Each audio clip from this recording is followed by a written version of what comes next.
जी दिल्ली से। राधे राधे महाराज जी।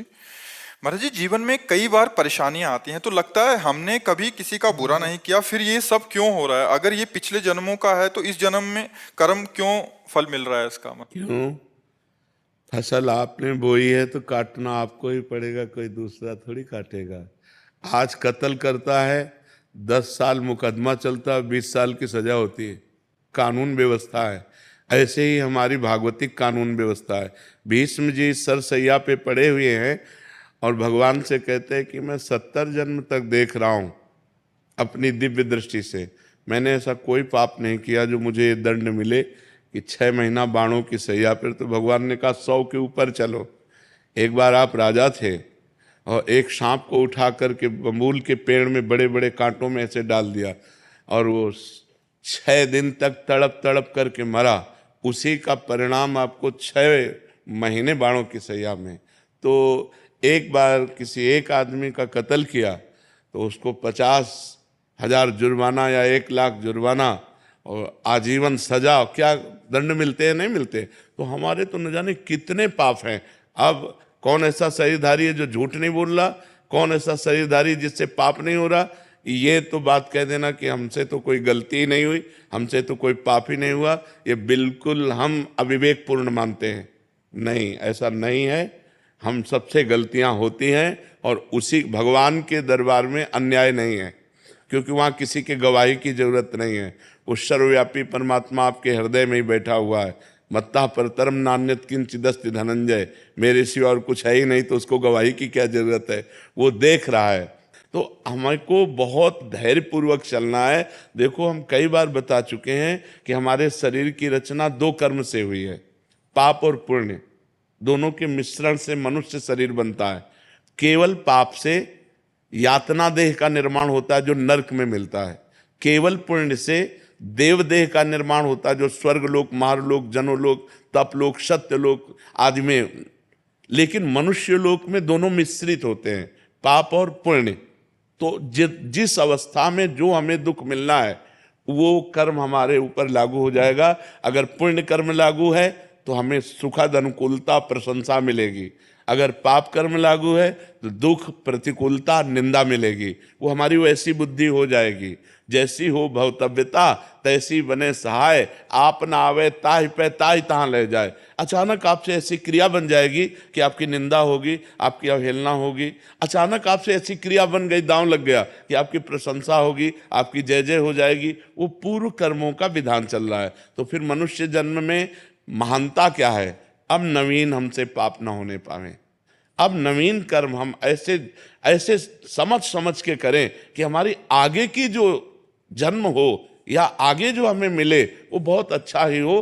पाप कर्म नहीं होने चाहिए। अब हमसे गलती नहीं होनी चाहिए। अब लो नसानी अब ना नसई हो। तो ये पक्की बात समझ लीजिए कि अपने कर्म को ही भोगना पड़ रहा है। इसमें बिल्कुल संशय न कीजिए कि मैंने तो पाप नहीं किया। किसने प्रश्न किया था? ईमानदारी से देखो सखी, वृंदावन में बैठी हो, ईमानदारी से जब से तुम्हें याद है तब से अब तक देखो, केवल इसी जन्म में क्या आपसे पाप नहीं हुई? क्या आपसे गलती नहीं हुई? आप विचार करके देखिए, हमसे पूर्व जन्म में कितनी गलतियां हो गई हैं। इतनी गलतियां हो गई कि भगवान ने कृपा करके मुझे मनुष्य शरीर दिया है। मेरे कर्म से मनुष्य शरीर नहीं मिला।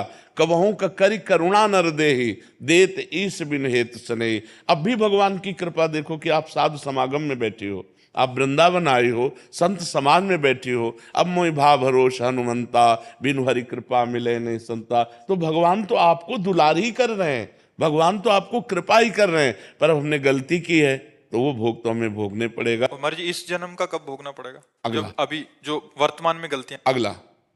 और ऐसा भी हो सकता है कि इसी जन्म में भी उसका दंड मिल जाए। भयानक अपराध, भयानक अपराध, जैसे आप संत द्रोह कर दो, संत निंदा कर दो, किसी संत को मार पीट दो, फिर आपको भयंकर आपको कष्ट। साधु अवज्ञा तुरंत भवानी, भक्तन निंदा अति बुरी भूल करे, जिनको के सुकृत बहुजन्म के छिन्न दाय को। तुरंत अकाल मृत्यु का विधान बन जाएगा, तुरंत अकाल मृत्यु का विधान बन जाएगा, तुरंत भयंकर कष्ट देने वाला योग लग जाएगा। महाराज जी, भागवतिक विधान है। भागवतिक विधान है।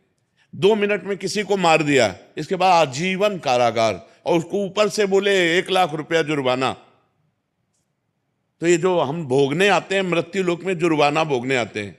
मूल सजा तो नरक में मिलती है, ये जुर्माना यहाँ होता है, उसको भोगना होता है। तो जो हमें भोगने को मिला उसे मिल, आगे हम कोई पाप कर्म नहीं करेंगे, आगे हम अच्छा भजन करेंगे तो हमें अच्छा मिलेगा। महाराज जी लोग कहते हैं नरक तो किसने देखा है? अब कह दो कि किसने देखा, जब चोरी करोगे और जब तुम्हारे डंडा चलेंगे और जब जेल जाओगे तो अपने आप जान जाओगे कि जेल किसे कहते हैं। बोले किसने देखा है जेल? तो तस्मात् शास्त्रम प्रमाणम ते कार्य कार्यो व्यवस्थित हो। शास्त्र जो कह रहे हैं वो सत्य है, वो असत्य नहीं है। अब हमें बहुत छोटे हैं, कूप मंडूक हैं, जैसे कुआं का मेढक है ना, एक समुद्र का मेढक गया तो कुआं के मेढक ने कहा कहां से आए? बोले समुद्र से। बोले तुम्हारा समुद्र कितना बड़ा है? इधर से इधर उछला कुआं का मेढक। बोले इतना बड़ा है? बोले नहीं। बोले इतना बड़ा है? बोले नहीं। बोले जिंदगी भर तू उछलता रहे तो भी तू समुद्र की था नहीं पा सकता। अनंत ब्रह्मांडों के रचयिता भगवान ने रचा है, स्वर्ग नरक पाप पुण्य उसका फल दोनों रचे और आपको छूट दे दी है, आप पाप कमा लो या पुण्य कमा लो। तो मनमानी आचरण करने में कोई तो मानता नहीं है, और जब परिणाम आता है तब भगवान को कोसता है। तो ये विधान भगवान का बनाया हुआ आपके कर्म के अनुसार है, आपने जो कर्म किया उसके अनुसार विधान बनाया हुआ है। को न काहू के सुख दुख कर दाता, निज कृत कर्म भोग सुन भ्राता। इसीलिए जो धर्मात्मा पुरुष होते हैं, शास्त्र को जानने वाले होते हैं, एक भी कदम गलत नहीं रखते। ए भाई मैं नहीं पाप कर्म नहीं करूंगा, तो मुझे मार डालो पाप कर्म नहीं करूंगा, चाहे जितना कष्ट दो मैं अधर्म नहीं करूं। क्योंकि जानते हैं कि अधर्म जो है ब्याज के ऊपर ब्याज लग करके ऐसा फलीभूत होगा कि हमारे पुरखा पानी पा जाएंगे भोगते भोगते। तो ये भगवान का गलती थोड़ी है कि यार एक को तो इतनी सुख सुविधा दे दी, एक को इतनी दुख दुविधा दे दी। नहीं, दोनों के कर्म हैं। उसने कर्म किया उस जगह पहुंच गया, उसने कर्म किया इस जगह पहुंच गया। एक बार राजसूय यज्ञ में एक चीटा एक दाना लेकर के चावल का, और एक टांग टूटी हुई थी, 3 टांगों से बड़ी मेहनत से चल रहा था। अर्जुन जी ने देखा, भगवान से कहा सर्वलोक महेश्वर श्री कृष्ण, क्या इस पर कभी कृपा नहीं होगी? ये बेचारा चीटा एक चावल के दाने को बड़ी मेहनत से ले जा रहा है। तो भगवान ने कहा तुम्हें पता नहीं मुझे पता है, ये 14 बार इंद्र बन चुका है। राजसूय यज्ञ का वो चीटा जो एक दाना चावल बड़ी मेहनत से ले जा रहा था, वो 14 बार इंद्र बन चुका है। महाराज नहुष इंद्र के पद में थे, और व्यभिचार प्रवृत्ति से इंद्राणी के साथ भाव गलत किया तो तुरंत जो है अजगर की योनि में आ गए। कर्म तुरंत देखो ना, बड़े बड़े अधिकारी को सस्पेंड कर दिया जाता है। आप अपने कर्म जहां उत्तम किए तो आप चढ़ते चले जाएंगे। बुद्धिमान वही है जो सुख दुख को भोग कर भजन करते हुए नया पाप ना करे और अपने जन्म को भगवान में समर्पित कर दे। यहां का यश कितने मिनट का? जब तक तुम्हारा शरीर छूटा कौन पूछता है यार? तुम चाहे जिस पद में हो और चाहे जितने बड़े यशस्वी हो, तुम्हारे मरने के बाद यहां जब भगवान का नाम नहीं ले रहे लोग तो तुम्हारा नाम कहां से लेंगे? और तुम्हारे साथ जाएगा क्या? यहां का बैंक बैलेंस, यहां की वाह, यहां की तुम्हारी पत्नी पुत्र परिवार। अरे जब देह नहीं जाएगा तो तुम्हारे साथ कुछ नहीं जाएगा। दुनिया में लाखों का मेला जुड़ा, हंसा जब जब उड़ा तो अकेला उड़ा। उसे अकेला भोगना पड़ता है, फिर नई योनियों में जाकर के दुर्गति भोगता है। इसलिए होश में रहो, जो पूर्व पाप का कर्म है उसे भोग लो हंसते हुए। आगे कोई पाप मत करो, नाम जप करो और अच्छे आचरण करते हुए विजय को प्राप्त हो।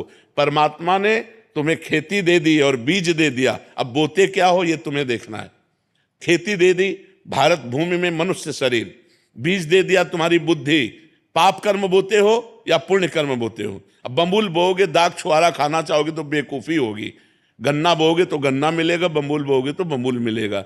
अवश्य में भोक्तव्यम कृतम कर्म शुभाशुभम। या मनमानी आचरण करते हैं, इसके बाद भगवान को दोष देते हैं। नहीं भाई, बहुत संभल करके करो, फिर देखो आपको आनंद आता है कि नहीं। हम अंदर की तुम्हें बात कहते हैं, यदि तुमसे पाप कर्म ना हो तो आप देखो आप सुख में ही डूबते चले जाओगे। लेकिन मनमानी आचरण करते हो, पाप करते हो, जब उसका दंड आता तो भगवान को कोसते हो। भगवान एक सर्व समर्थ पिता है जो तुम्हें दे दिया, अब तुम उसका वर्ताव क्या करते हो अपनी श्वासों का, अपनी बुद्धि का, ये तुम देखो। अपनी श्वासें और बुद्धि गंदे कामों में लगाओगे, बोले सफाया करवा दिया, गर्भ गिरा दिया। अरे इतनी हमारे वैज्ञानिकों ने व्यवस्थाएं रखी है कि आप वहां तक पहुंचो ही मती। जब गर्भ आ गया है तो उसको नष्ट करो ही मती। वो भगवान का जीव अंश है। अब आप उसकी हत्या करोगे, उसका दंड मिलेगा कि नहीं मिलेगा? और जब दंड मिलेगा बोले हमने तो कोई पाप किया नहीं। पराये पुरुष से व्यभिचार करोगे, हमने कोई पाप नहीं किया। पराई स्त्री से व्यभिचार करोगे, हमने कोई, हमारा शास्त्र कह रहा है ये व्यभिचार है, ये पाप है। जिस स्त्री को स्वीकार करे आजीवन उसी पर ही अपने जीवन को निर्धारित रखे, किसी दूसरी स्त्री से सहवास न करे। एक स्त्री जिस पति को स्वीकार करे उसे भगवान मान करके आजीवन निर्वाह करे। ये हमारे भारत की पद्धति है। हमने कभी डिवोर्स नहीं सुना पीछे, ये अभी चला है, ये जो गर्लफ्रेंड बॉयफ्रेंड इन्हीं के बाद ये चला है। नहीं, हमने कभी डिवोर्स नहीं सुना। हम अपने बचपन में कभी ये नहीं सुना कि उनकी पत्नी ने उनको डिवोर्स दे दिया या उनके पति ने, कभी नहीं। आजीवन संबंध निर्वाह करना ये हमारे भारत की पद्धति है। भारत है, विदेश नहीं है कि आज इसके संग कल उसके संग, ये नहीं। यहाँ धर्म की मर्यादा है। ये परम पवित्र देश है जहाँ गंगा यमुना और रामकृष्ण के अवतार होते हैं, वो ये पवित्र देश है। तो ये हम कभी भगवान पर आरोप न लगाएं कि उन्होंने हमें दुख क्यों दिया, संकट क्यों दिया। ये हम आपसे प्रार्थना करते हैं कि आप ऐसा मत सोचिए। आपका ही किया हुआ कर्म परिणाम आपके सामने आता है।